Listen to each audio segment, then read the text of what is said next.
है आपका एफएम का जो जोखिम क्या है और इसका कारण क्या है, मतलब रिस्क क्या है, व्हाट इज रिस्क और काउजेज ऑफ रिस्क।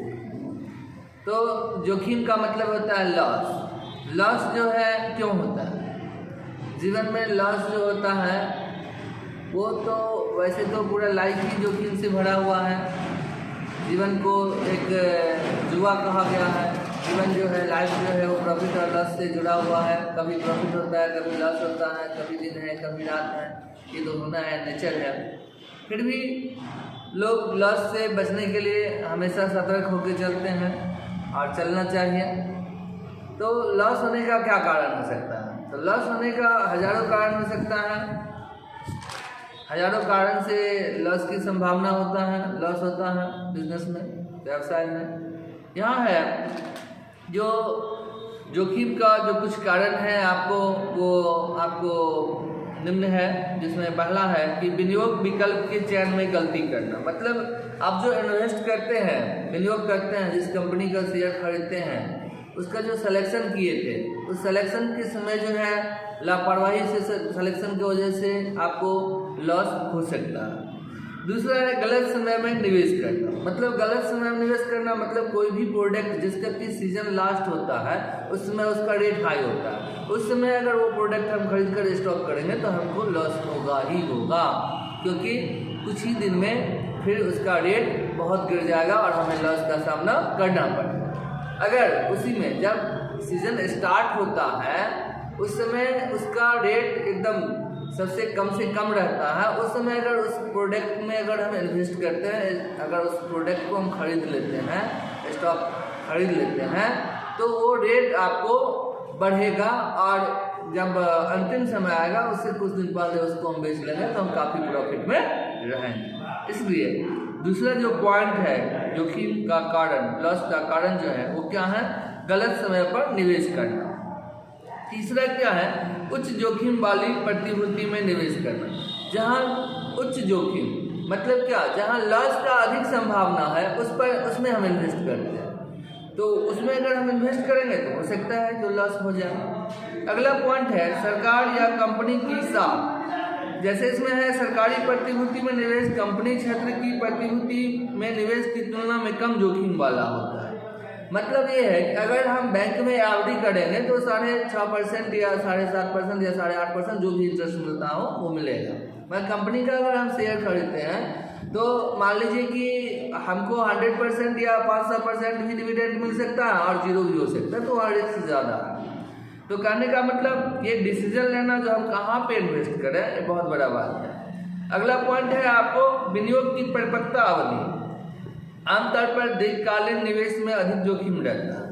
मतलब अगर हम लॉन्ग टर्म इन्वेस्ट करते हैं तो हम जोखिम जो है, लॉस की संभावना जो है अधिक होता है। तो ये परिपक्वता अवधि क्या है, शॉर्ट टाइम है या लॉन्ग टाइम है, बहुत बड़ा बात है। अगला है छठा पॉइंट आपका विनियोग राशि। प्रतिभूति में बहुत ज़्यादा राशि निवेश करने पर जोखिम है। मतलब देखिए ये जो विनियोग राशि है, प्रतिभूति में बहुत ज़्यादा राशि निवेश करने पर भी जोखिम रहता है। मतलब आपके पास जो क्षमता है, जितना आपके पास कैपिटल है, टोटल जो आपका है वो अगर एक ही कंपनी में इन्वेस्ट कर दिए, अगर वो कंपनी लॉस में चला गया तो हो सकता है कि आप इंसॉल्वेंट हो सकते हैं, मतलब जीरो पे जा सकते हैं। इसलिए आपको जितना पैसा इन्वेस्ट करना है उसको आप एक कंपनी में नहीं इन्वेस्ट करके 5 कंपनी में 5 जगह इन्वेस्ट कीजिए, क्योंकि पांचों कंपनी दिवालिया हो जाएगा, इंसॉल्वेंट में चला जाएगा, ऐसा तो संभव है नहीं। कोई एगो अगर जाएगा तो एगो एक्स्ट्रा भी लाभ दे सकता, तो उससे क्या होगा, जो अधिक जोखिम से आप बच सकते हैं। जोखिम होगा भी तो कम से कम होगा। और ये बहुत बड़ा बात है, जो विनियोग राशि का जो डिसीजन लेना है, आपके पास जो टोटल अमाउंट है उसको कभी भी एक ही कंपनी में इन्वेस्ट नहीं करना चाहिए, उसको 5 कंपनी में इन्वेस्ट करना चाहिए, 5 जगह इन्वेस्ट करना चाहिए। समझ में आ रहा है ना? जैसे कि कुछ का ज़मीन खरीद ले तो ज़मीन का वैल्यू तो बढ़ेगा ही, घटने का कोई सवाल ही नहीं उत्पन्न होता। कुछ को जो है मान लीजिए आप स्टॉक में इन्वेस्ट कर दिए, कुछ पैसे को आप सोना में, गोल्ड में इन्वेस्ट कर दिए, कुछ पैसे को कोई कंपनी का डिवेंचर ले लिए, कुछ पैसे को कोई कंपनी के शेयर में इन्वेस्ट कर दिए। तो इस तरह जो है इन्वेस्ट करना चाहिए। अगला पॉइंट आपका है निवेश विधि। निवेश के लिए संपत्ति बंधक या नहीं, मतलब आप किस तरह से निवेश कर रहे हैं, कैसे आप इन्वेस्ट कर रहे हैं पैसा, ये बहुत बड़ा मायने रखता है। मतलब आप पैसा कहाँ से ला रहे हैं। आप मान लो कहीं से कर्ज लेकर और तब LIC करवाओगे तो लॉस होगा, पब्लिक का कर्ज दोगे, वो अगर आपको अधिक इंटरेस्ट पड़ा है, आपको LIC कम देगा तो लॉस होगा, ये बहुत बड़ा बात है। अगली पॉइंट है निवेश राशि का पूर्ण भुगतान, इसमें शोधन विधि भी महत्वपूर्ण भूमिका निभाती है। मतलब निवेश राशि का जो पूर्ण भुगतान है, इसमें शोधन विधि मतलब हम जो निवेश कर रहे हैं, इन्वेस्ट कर रहे हो, कहाँ से पैसा आ रहा है, जो हम कमा रहे हैं उसी को फिर से इन्वेस्ट कर रहे हैं, तो ये बहुत बड़ा बात है। अगला पॉइंट है व्यवसाय की प्रकृति, जिसमें निवेश किया जाता है। मतलब जिस व्यवसाय में हम निवेश कर रहे हैं उसका प्रकृति क्या है, मतलब वो कपड़ा उद्योग है कि सीमेंट उद्योग है कि वो चीनी उद्योग है कि वस्त्र उद्योग है, क्या वो मान लीजिए कौन सा है बिजनेस जिसमें हम इन्वेस्ट कर रहे हैं और उस बिजनेस में कितना लॉस होने की संभावना है, इस पर इसका भी अध्ययन करना चाहिए। अगला है आपको अन्य राष्ट्रीय एवं अंतर्राष्ट्रीय घटना, विनियोग वातावरण इत्यादि भी जोखिम की मात्रा को प्रभावित करता है। मतलब ढेर सारे गवर्नमेंट की पॉलिसी है जो कि आपको लॉस बढ़ा सकते हैं, घटा सकते हैं। जैसे आज कुछ दिन पहले बिहार में जो है शराब चल रहा था, अभी क्या है जो शराब बंद हो गया बिहार में, तो जितने लोग शराब की फैक्ट्री खोले थे नया में, उनको बहुत ज़्यादा लॉस का सहना पड़ा। तो गवर्नमेंट का जो पॉलिसी है वो बहुत ज़्यादा इफेक्ट करता है। तो इस तरह जो है जोखिम का हजारों कारण है।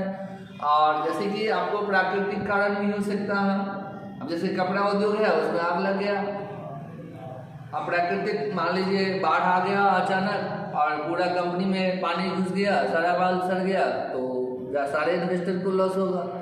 इसी तरह आपको भूकंप आया, प्राकृतिक है अब आपदाएं, उसमें भी लॉस हो सकता है। तो ढेर सारे ऐसे रीज़न हो सकते हैं। अभी महामारी जो आपको आया था, क्या कहते हैं उसको, कोरोना वायरस, उसमें बहुत दिन बंद रहा, तो कंपनी अगर बंद रहेगी तो लॉस होगा, अंसारी को लॉस होगा। तो ढेर सारी बात है जो जोखिम का रीज़न है, कारण है, और उसको जो है मान लीजिए आगे से वो कारण को फिर से दोबारा नहीं आए, इसके लिए सोच समझ कर